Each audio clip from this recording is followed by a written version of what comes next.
on the GOP for being silent about guns. She makes, I think, the dumbest point of the day yesterday on The View, the repository of many dumb points. Here she is. You know, when the athletes were kneeling, every Republican sort of had something to say. And it's not a criticism. It's just, I'm just wondering, and many have been wondering, where they've been, where they stand on this particular issue. Okay, and the answer is that all of the Republicans sounded off on players kneeling because they thought players kneeling was wrong. They haven't sounded off about law-abiding citizens owning guns because they don't think law-abiding citizens owning guns is wrong or bad. This is not difficult. There's an actual political reason, an actual values reason, why so many conservatives are not speaking up about why guns should be confiscated, because we don't think guns should be confiscated or the sale of them should be banned. And again, it's amazing to me. I've proposed on this program at least 3 different measures that we could all take as a society in order to push forward against the scourge of mass shootings. And none of these have been seriously discussed by the media. They would prefer to just shout guns, guns, guns, ban, ban, ban, confiscate, confiscate, confiscate. But none of them actually want to talk about serious, hard proposals. The Democrats apparently have now made a move in the House. They've introduced a piece of legislation to ban all semi-automatic rifles.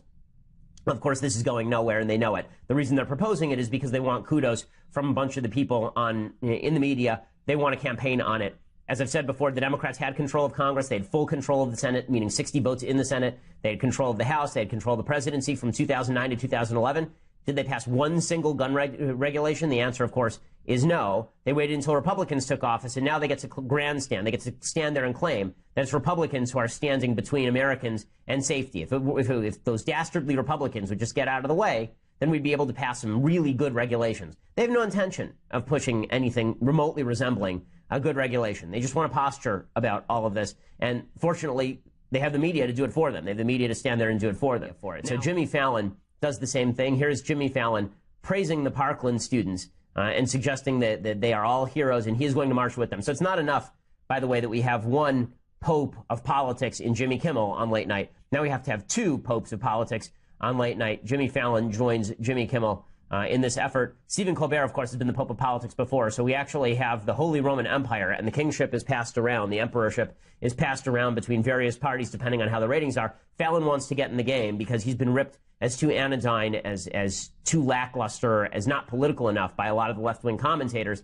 and therefore he wants to get in the game. So here's Jimmy Fallon doing his best Jimmy Kimmel impression. He needs to grow a little bit of stubble and cry if he really wants to do this right. I think what the students of Marjorie Stoneman Douglas High School are doing is unbelievable. They're speaking out with more guts, passion, conviction, and common sense than most adults. They're high school students. It's beyond impressive. That strength that they have, it's inspiring. They are angry, and they're doing something about it and creating change. This is a real revolution.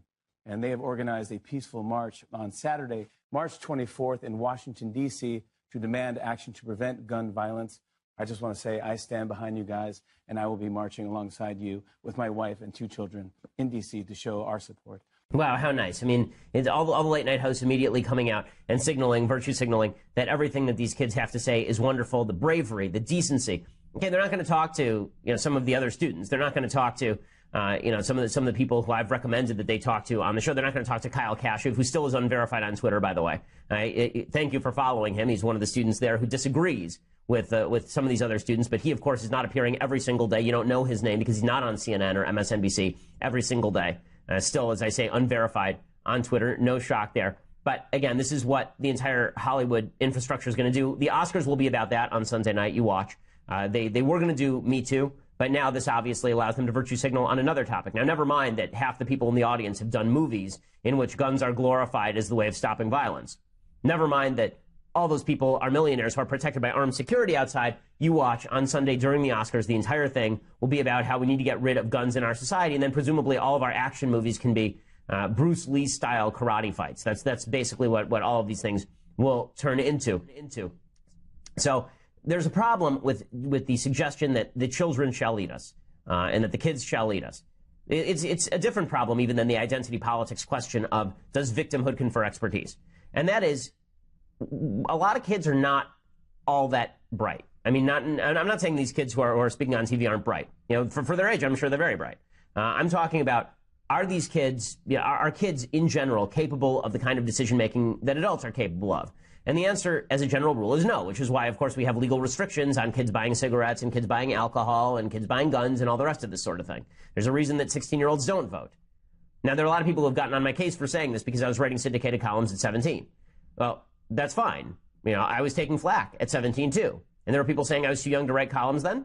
And some of the stuff I wrote, I think was dumb. You know, like, if I look back at the stuff that I wrote when I was 17, I think a lot of it's good. I think some of it's not so good. And I hope that I've matured over a period of time. People generally do. But that's sort of the point. When you grant this pure virtue to children to be our political leaders, it doesn't end well. So I'm going to show you some video of it not ending well. So over in Bakersfield yesterday, there was a student protest over guns. Now, why there should be a student protest over guns in Bakersfield, in the state with the most gun restrictions in America, right? California, where I live, has incredible gun restrictions. There was a protest over in Bakersfield, and the kids, of course, used this as an excuse to leave school and basically run roughshod through the community. Because, let's face it, most of the kids who are getting involved in this cause are not doing so because they want the extra credit in class or because they deeply care about the issue or know anything about the issue. They're doing it because it's fun. Just like most protesters do things because they are fun. Okay, so here's some video of the kids, and notice how the adults essentially let them have their way because, after all, kids are our moral leaders now. This is clip 16. Hundreds of students took to the streets to protest gun violence. These students from Stagg High School were told by officers to disperse the streets. The Stockton School District says what started out as a peaceful protest on campus turned rowdy as about 100 of 300 students jumped the fence of the school.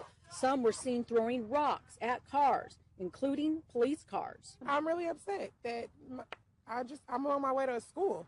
Like, I go to Delta College, so I'm on my way to school and I can't even get in my car now. I'm about to cry. Okay, yeah, those are the kids who ought to lead us. Those are the kids who ought to lead us. Now, not every kid is these kids, obviously, but to suggest that children are the wisest among us, yeah, no, they're not. Okay, I have two kids. I remember being as young as these kids.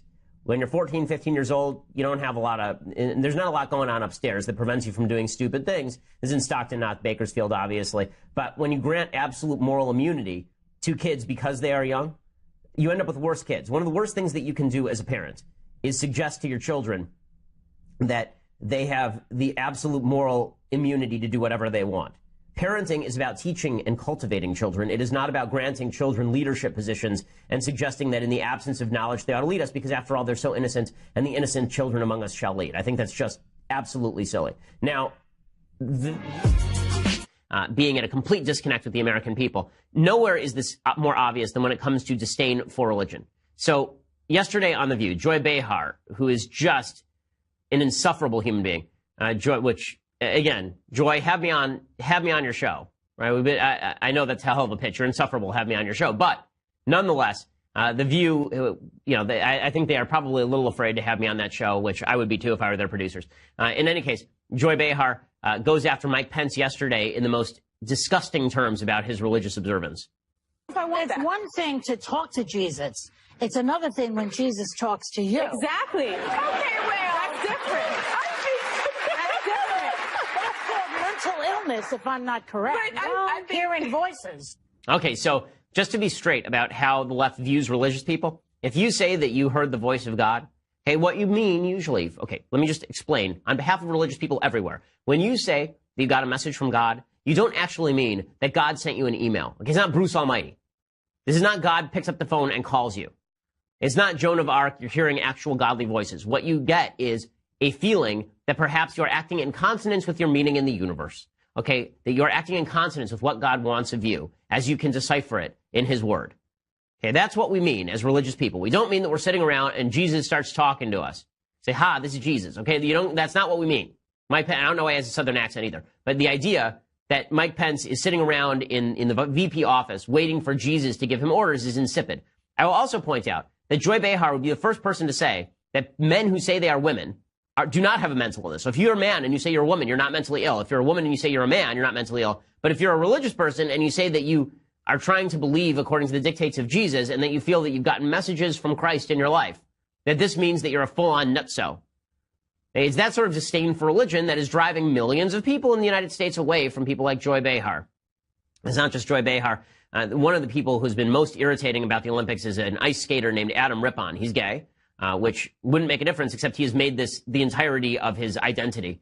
And when I say, I mean, like, he's made it his entire public persona. Not that he's a great ice skater, which apparently he is, but that he is gay and that he hates Mike Pence. So he apparently was ripping on Pence for being at the Olympics in the first place, suggesting that Mike Pence was for gay conversion therapy. We talked about this a couple of weeks ago. This is not true. There is no evidence to support it whatsoever. Doesn't matter. He trotted that out. And then when Pence said, you know what? That's not true about me. I'd love to sit down with you. Rippon said, I'll never meet with you. So obviously a very tolerant dude. Well, yesterday he came out and he says, listen, I don't want my Olympic